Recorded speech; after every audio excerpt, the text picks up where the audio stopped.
गोपी गीत में गोपियां गीत गाई हैं प्रेम बताने के लिए। प्रेम क्या होता है, धाम की महिमा बताई। इसके बाद कृष्ण को कही, कृष्ण ब्रज में किस लिए आए थे? कृष्ण का अवतार हुआ था मथुरा में, और ब्रज में आए थे छिपने के लिए। तो गोपियां छिपाती हैं कृष्ण को। गोपी का अर्थ ही होती है, गोपी का गोपन धातु से बना है, अपने को छिपाना, अपने प्रभु को छिपाना, यही गोपी का काम है। गोपी अपना भी भजन, हम कृष्ण से कितना प्रेम करती हैं, इसको भी छिपाती हैं और कृष्ण को भी छिपाती हैं। दूसरे श्लोक में कृष्ण को चोर कहती है।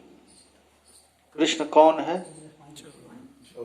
चोर है कृष्ण। मूसा शरद उदासये साधु जात सत सरस जो दर श्री मूसा दृशा। हे कृष्ण, तुम कितना भी गाढ़ संपत्ति कोई घर में रखा हो, उसको भी तुम चोरी कर लेते हो। कमल के सौंदर्य की कांति को भी तुम चुराने वाले हो। अर्थात गोपियां कहती हैं तुम छिपने के लिए आए हो तो हम और पर्दा दे देती हैं। कृष्ण आए थे छिपने के लिए। क्या छिपने के लिए आए थे? कि हम भगवान नहीं हैं, हम साधारण आदमी हैं। गोपियां कहती है तुम साधारण आदमी भी नहीं है, तू चोर है, और पर्दा डाल देती है कृष्ण को। देखिए प्रेम है, प्रेम का मतलब ही है, प्रेम को जितना छिपाया जाए उतना ही उत्कृष्ट होता है प्रेम का स्वरूप। अब कृष्ण से कहती हैं कि प्यारे, तुमको यदि हम लोगों को मारना ही था, सबसे अधिक कष्ट होता है प्रेम में। प्रेमी को जितना कष्ट सहन करना पड़ता है, उतना किसी दुख में इतनी ताकत नहीं। डेंगू में, मलेरिया में, कोरोना में, कोई रोग में इतनी ताकत नहीं जितना प्रेम में दुख देने की ताकत है। प्रेमी को हमेशा कष्ट होता रहता है। केवल मीठा मीठा बोलने से ही सुख होता है, तो प्रेमी कहता है देखो दुख कितना होता है। रूप गोस्वामी तो कहते हैं पीड़ा भी नवकाल कूट कटुता। भयानक से भयानक विषैले नाग का जहर से भी अधिक पीड़ा प्रेम में होता है। गोपियां कहती हैं कि तुम हम लोगों को कितना कष्ट दिया है और कितने कष्ट से बचाए हो। अर्थात तुम्हारे प्रेम में हम लोगों को जो कष्ट हो रहा है, इस कष्ट के आगे विष जला पेयाद ब्याल राक्षसाद, इस कष्ट के आगे एक कष्ट बिल्कुल हल्का है। कौन सा कष्ट हल्का है? तो कालिए नाग के जहर से जमुना जी बिल्कुल उच्छ्वलित हो गई थी। जैसे पानी गर्म करते हैं चावल बनाने के लिए, उबलता रहता है, वैसे जमुना जी का जल उबलता रहता था काली नाग के विष से। विष जलाप्ययात। गर्ग संहिता में तो लिखा गया है कि इतना भयानक उसका विष था कि देवता भी जमुना जी का जल छूते नहीं थे। कोई देवता भी स्पर्श में मर जाएगा। देवता कौन? देवता जो अमर है देवता। यमुना जी के तट पर रहने वाले जितने भी वृक्ष थे वो सब सूख गए थे उसके नाग से, विष से। हाँ, आकाश से यदि कोई पक्षी उड़ता था तो वो भी झुलस करके गिर जाता था। एक दिन तो अचानक गैया आई, पानी पी और मर गई, सब गैया मर गई। भगवान ने पुनः जीवित किया, बछड़ों को जीवित किया, ग्वाल वालों को जीवित किया था। इतना भयानक विष था। गोपियां कहती हैं कि यह विष भी तुम्हारे प्रेमाग्नि से हल्का है, यही कह रही हैं। विष जलाप्ययात,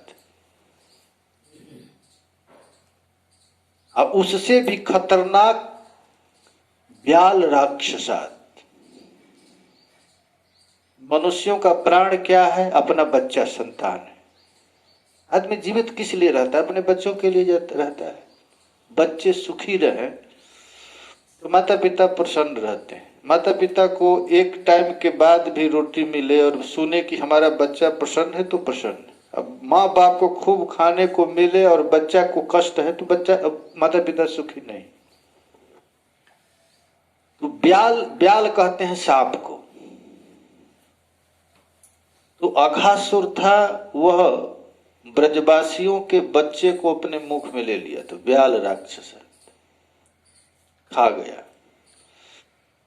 देखिए कृष्ण कितना ब्रजवासियों से प्रेम करते हैं, यह गोपियां बता रहे हैं। क्या इसीलिए प्रेम करता था तुम? उस भयानक कालिये नाग के विष में तुम भगवान था, संकल्प से कालिये नाग को भगा सकते थे, जहर को अमृत कर सकते थे, लेकिन ब्रजवासियों के रक्षा के लिए उस यमुना जी में कूद गया। इतना प्यार करते हो कृष्ण तुम। कहां तक कहें, ब्याल राक्षसात अघासुर के मुंह में तुम प्रवेश कर गए। ब्रजवासियों से तुम इतना प्यार करते हो। ये दो उदाहरण देती हैं। वृषभयात विष जलाप्यजात ब्याल राक्षसात। अघासुर के मुंह में प्रवेश करके ब्रजवासियों की तूने रक्षा की। फिर कहते हैं वर्ष मारुताज। देखिए बड़े बड़े कष्ट का नाम गिनाई है। इंद्र ब्रजवासियों पर कुपित होकर के इतना वर्षा किया कि पूरे 84 कोस के ब्रजवासी थर थर कांपने लगे कि अब बह करके समुद्र में चले जाएंगे। इतना वर्षा किया था। और कृष्ण तुम इतने प्रेम करते हो, इन ब्रजवासियों के सुख के लिए तुम अपने कनिष्ठ अंगुली पर गिरिराज को धारण कर लिया और सब ब्रजवासियों को आह्वान की, आओ अब तुम डरो मत, यह मत समझो कि हमारे हाथ से एक गिरिराज गिर जाएंगे। ये 3 सेवा। फिर कहते हैं वैद्युता नलाद। अनलाद, अनल कहते हैं अग्नि को। ब्रज में आग लग गया था। दवानल है ना, दवानल पान किए थे भगवान। पूरा इतना भयानक आग लगा था कि उस अग्नि के प्रचंड में 84 कोस ब्रजवासी जल जाते। इतना भयानक आग। लेकिन हे श्री कृष्ण, उस आग को तू पी गया। भगवान पी गए थे ना। भगवान कहे कि तुम लोग आंख मूंदो, भगवान अपने आंख को पी गए। मुखम, मुख में, भगवान के मुख से क्या प्रकट हुआ है? अग्नि। मुखाद अग्नि रजायत। अग्नि ठाकुर जी के मुंह से आया है, तो भगवान उस आग को अपने मुंह में धारण कर ली। ये ब्रज गोपियां कह रही हैं वृषभयात्मजात विश्वतो भजात। वृषभयात्मजात 5वां में स्मरण की है वृषभयात्मजात। वृष कहते हैं बैल को।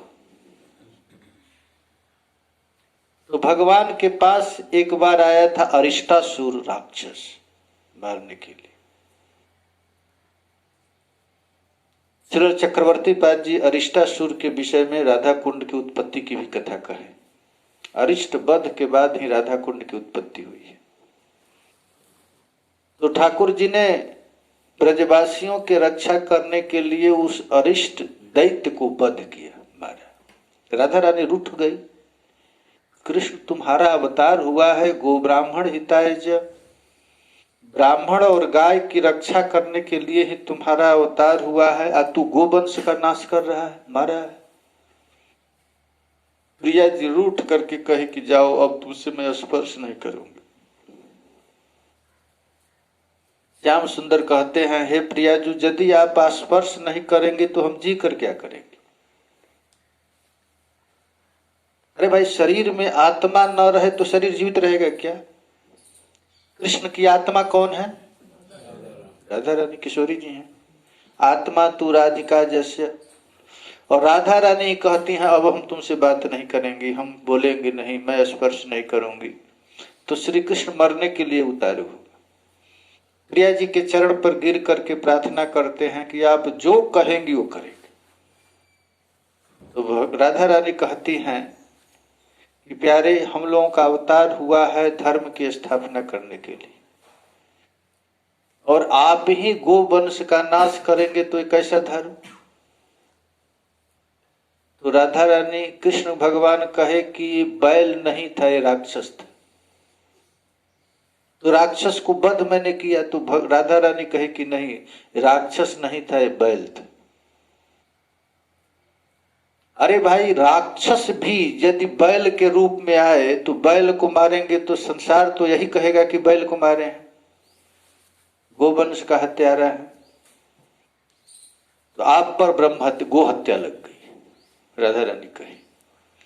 श्री कृष्ण मानने के लिए तैयार नहीं कि मैं बैल को मारा ही नहीं, मैं राक्षस को मारा। तो किशोरी जी कहती हैं, रावण राक्षस था लेकिन ब्राह्मण घर में जन्म लिया था। उस राक्षस को मारने के बाद भी राम को ब्रह्म हत्या लगा, ब्रह्म हत्या का प्रायश्चित किए। वित्रासुर राक्षस था लेकिन ब्राह्मण का लड़का था, उसको मारने पर इंद्र को ब्रह्म हत्या लगा है, भागवत में कथा है। तो भले ही वह राक्षस था लेकिन गो वंश में जन्म लिया था, तो आपको प्रायश्चित करना पड़ेगा। तो प्रिया जी के कहने पर ठाकुर जी कहे, क्या प्रायश्चित करो? तो कहे, प्रिया जी कहे कि पूरे भूमंडल में जितना तीर्थ है सब में तुम स्नान करो, तब ये गो हत्या का पाप जलेगा। तो अब ठाकुर जी सोचने लगे, अब मैं क्या करूं, कहाँ जाऊं? पूरे भारतवर्ष में भ्रमण करना है, कितने बरस लग जाएगा। और ठाकुर जी की अवतार कुछ गिन करके आया है, इतने टाइम लेकर आए थे। तो प्रिया जी, श्याम सुंदर कहे ठीक। महाराज वहीं खड़े हो गए और सभी तीर्थों का आवाहन किए। भूमंडल में जितने तीर्थ है सबको आवाहन किए, सब तीर्थ प्रकट हो गया। और प्रकट होकर के प्यारे श्याम सुंदर को अभिषेक किया, स्नान कराया। और स्नान कराने से बड़ा सुंदर कुंड बन गया। वो कुंड का नाम है श्याम कुंड। बड़ा सुंदर कुंड बन गया। अब सखियां कहने लगी कि हम लोग इस कुंड में स्नान नहीं करेंगे क्योंकि ये गो हत्या का कुंड है, कौन स्नान करेगा? तो प्रिया जी अपने कंगन से, अपनी चूड़ी से, चूड़ी है ना, उससे फिर कुंड का निर्माण किया श्याम कुंड के बगल में। राधा रानी आवाहन की तो कोई तीर्थ नहीं आया। तब सखियां अपने परिश्रम से मानसी गंगा से जल ला करके उस कुंड को भरी। कहे कि हम लोग इस राधा कुंड में स्नान। राधा कुंड में प्रिया जी इतना परिश्रम की हैं, इतना परिश्रम प्रिया जी की हैं कि उस परिश्रम को देख करके श्री कृष्ण कहे कि हे प्रिया जी, आप में और कुंड में कोई अंतर नहीं। प्रिया जी कुंड का वहन और अपने से घड़ा भर भर करके मानसी गंगा से जल भरी। तो श्याम सुंदर कहे कि अब हमारे ये कुंड में कोई स्नान नहीं करेगा। आप नहीं स्नान करेंगे तो कोई स्नान करेगा नहीं। सब कहेगा कि ये गो हत्यारा का स्नान कुंड है, कौन स्नान करेगा? तो प्रिया जी कहे कि हमारा कुंड और आपका कुंड दोनों मिला दीजिए। प्रिया जी कहे कि ना, हम इतना परिश्रम से जल भरी है, तुम कहता है मिलाने के लिए। तो भगवान कहे, ये श्याम कुंड साक्षात मैं ही हूं। और राधा कुंड कौन है? साक्षात राधा। प्रिया जी के प्रार्थना पर उस कुंड को मिलाया गया।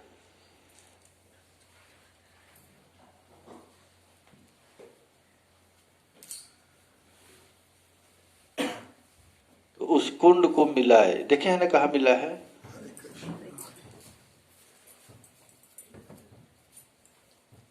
तो श्याम कुंड और राधा कुंड का मिलन हुआ।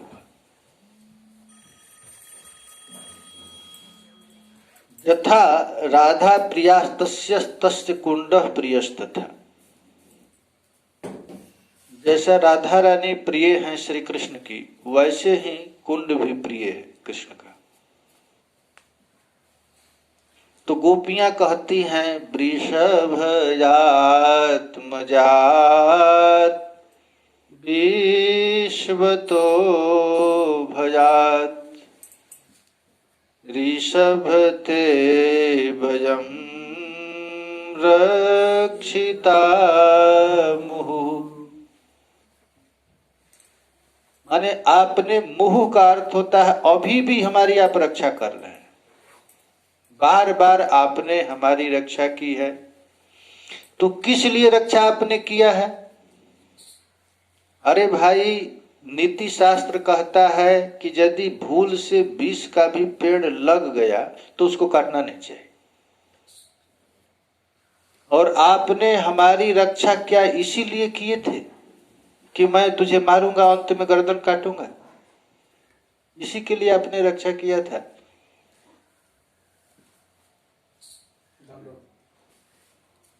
गलती के लिए क्षमा मांगते हैं। प्रभु जी घुमाते लगे पूरा वृंदावन। अच्छा अच्छा, गाड़ी आपकी थी तो मैं उन्हीं के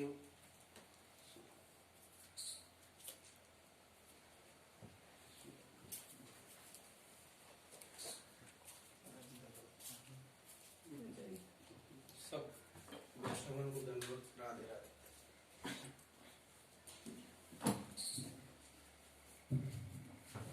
अजय हाँ इस पर बैठो।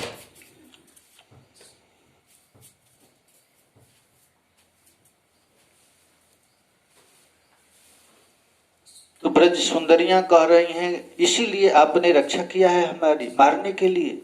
मुहु रक्षिता ते वयम मुहु रक्षिता, आपके द्वारा हम लोग बार बार रक्षित हुई हैं। किस लिए? जैसे देवी के पूजन करने वाले बकरी खांसी कहते हैं, खांसी ना क्या कहते हैं, जो बकरी को काटते हैं देवी के यहाँ बलि देते हैं, उसको बकरा को देते हैं। हाँ, पाठा बलि, बकरा को ना। तो जैसे लोग बकरा की रक्षा करते हैं, साल भर रक्षा करेंगे, किसी से नहीं, उसको रक्षा किस लिए रक्षा करते हैं कि हम एक दिन गर्दन काटेंगे, इसीलिए रक्षा करते हैं ना। उसको इतना खिलाते हैं, इतना पिलाते हैं, किसी से रक्षा करते रहते हैं कहीं ये बकरा चला न जाए। किस लिए रक्षा करते हैं कि एक दिन देवी के यहाँ गर्दन काटेंगे।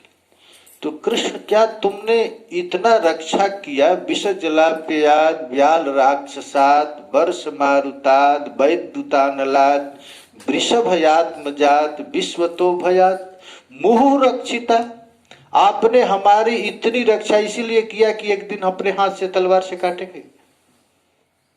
तुम्हारा आखिर क्या उद्देश्य है? ये तुम ब्रजवासियों का उपकार कर रहे हो कि अपकार कर रहे हो? और हम लोग भी ऐसी हैं कि बकरे जैसे हैं, कुछ बोल नहीं सकते। मार या राख जो इच्छा तुम्हार, नित्य दास प्रति प्रभु तुआ अधिकार। तुम मारो या काटो, कुछ भी करो, हम लोग हाँ भी ना नहीं कर सकती हैं। तुम्हारा आखिर उद्देश्य क्या है? इतने राक्षसों से रक्षा किए हो, आप बता दो। देखो, जो एक बार शरण में आ जाता है तो जानते हैं कि उसमें दोष है, फिर भी त्यागा नहीं जा सकता है। दोषो तस्यपि तस्य स्यात् न त्यजामि कदाचन। एक बार कोई जीव ठाकुर जी के शरण में आ जाए और आकर के कहता है हे नाथ मैं आपका हूं, तो भगवान उसका सामने दोष देखते हुए भी उसको त्यागते नहीं। ये शरणागत वत्सल ठाकुर जी हैं। दोषो करोपि कुटिलोपि कलंकितोपि। देखो, भगवान शंकर चंद्रमा को अपने सिर पर धारण करते हैं, इसमें कितना दोष है। एक तो कलंकी है, एक दिन से प्रेम नहीं करता है, वो रात से प्रेम करता है। चंद्रमा सूरज को देख करके छिप जाता है। मित्रावसान समय बिहतो दयोपि, उसमें कलंक लगा हुआ है। कितनी कलंक है चंद्रमा पर। लेकिन चंद्रस तथा गिरिशः शीर्षा विभरति, इतना होने के बाद भी भगवान शंकर उस चंद्रमा को सिर पर धारण करते हैं। जानते हैं कि ये दोष है, कलंकी है, उसी तरह हे ब्रज सुंदर, हे प्यारे, हम जानती हैं हम में दोष की खजाना है, फिर भी हम तुम्हारे शरण में आ गई हैं। तुम हमें क्यों त्यागते हो? नैवा श्रुतेश गुण दोष विचारणा स्यात्। जो बड़े लोग होते हैं शरणागत के गुण दोष पर विचार नहीं करते। एक बार शरण में आ गया तो ठाकुर जी कभी उसको त्यागते नहीं। ये भगवान का स्वभाव है, केवल शरण में आने की देरी है। सोई करतूत विभीषण केरी। जो पाप बाली किया था ठीक वही पाप महाराज सुग्रीव किया, और जो पाप रावण किया था वही पाप विभीषण किया। लेकिन भगवान सपना में भी उनके दोष नहीं देखे, क्योंकि ठाकुर जी का यह स्वभाव है, जो एक बार शरण में आता है उसका कभी दोष देखते नहीं, आंख मूंद लेते हैं। जनयव गुण प्रभु मानन काऊ।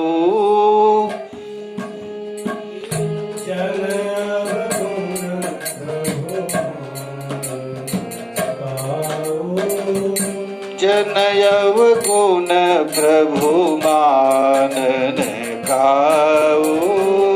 जनयव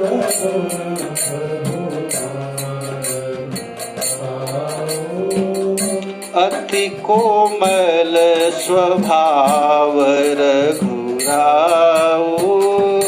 अति कोमल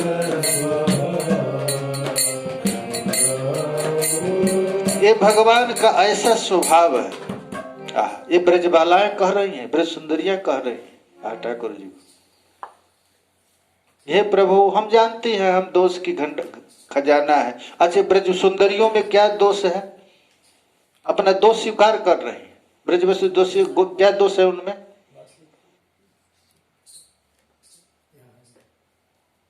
ब्रज सुंदरियों में दोष है ना, क्या दोष है?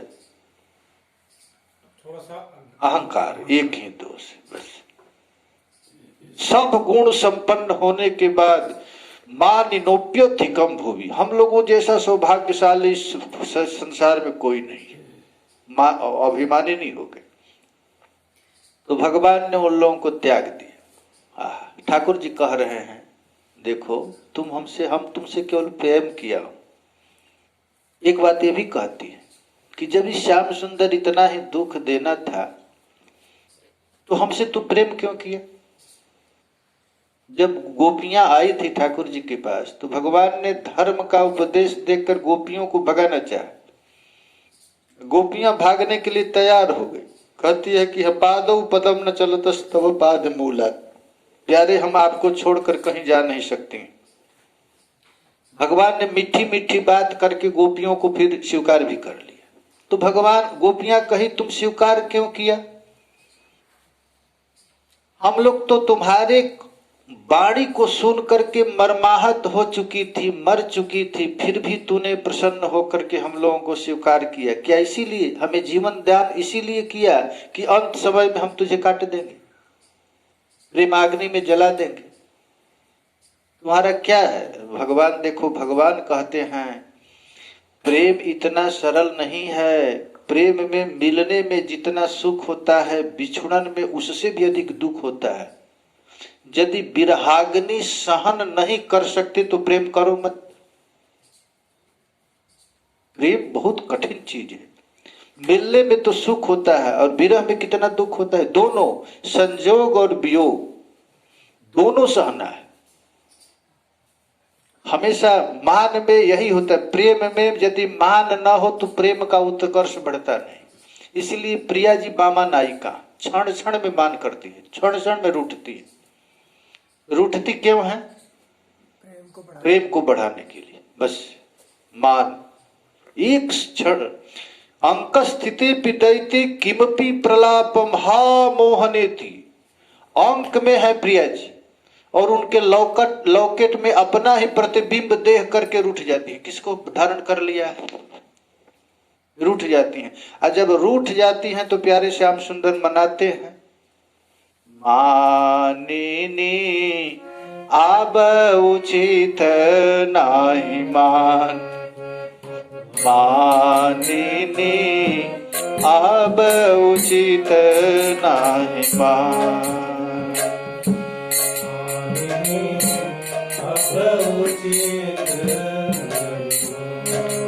श्याम सुंदर कैसे हैं तो सहन शक्ति है महाराज इनके पास, कृष्ण के पास, लेकिन प्रिया जी का मान इतना भयंकर हो जाता है कि श्याम सुंदर थर थर थर थर कांपने लगते हैं। लगता है कि अब प्रिया जी कभी मानेंगे ही नहीं, इतना कृष्ण को कष्ट होता है। सूरदास जी तो कहते हैं कि इतना ठाकुर जी कष्ट में आ जाते हैं, कहते हैं कि प्रिया जी पता है मैं अपने फन के ऊपर पूरे ब्रह्मांड को धारण किया हूं, इस समुद्र को पी गया हूं, पृथ्वी समुद्र को मंथन कर दिया हूं, गिरिराज को उठा लिया, लेकिन इतने श्रम ना ही कबहू भयो। जितना आपको मनाने में हमें दुख लग रहा है, कष्ट हो रहा है, उतना श्रम मुझको कभी नहीं। प्रिय श्याम सुंदर थक जाते हैं मनाने में। जितने भी रसिकाचार्य हैं, रसिक महापुरुष हैं महाराज, ये मान का पद जरूर लिखें। देखिए मान गढ़ हो गया है, इधर मान सरोवर हो गया है, ये मान ही तो है। और प्रिया जी को मना रहे हैं श्याम सुंदर, एक एक श्लोक, एक एक पद में। राधा रसुधा निधि में तो कितना श्लोक है। माननी को मना रहे हैं। स्वामी हरिदास जी का भी बहुत पद है। हाँ, तो ये प्रेम में मान मनोवल यदि हो नहीं तो प्रेम बढ़ेगा नहीं। ये प्रेम का स्वभाव है, हाँ, हमेशा बढ़ता रहता है प्रेम। और अब गोपियां कहती हैं, आगे वाले श्लोक में गोपी कहती है, न खलु गोपिका नंदनो भवान अखिल देनाम अंतरात्म दृढ़। न खलु गोपिका नंदनो भवान अखिल देना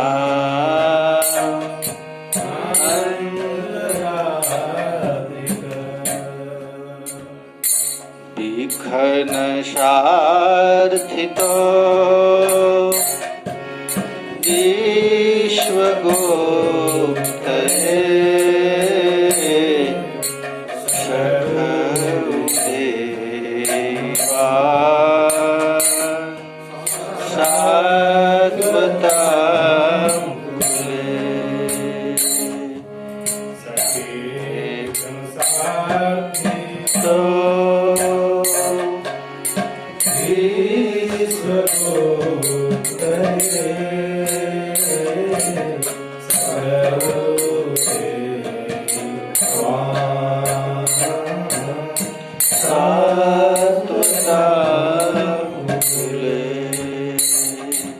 हे सखे।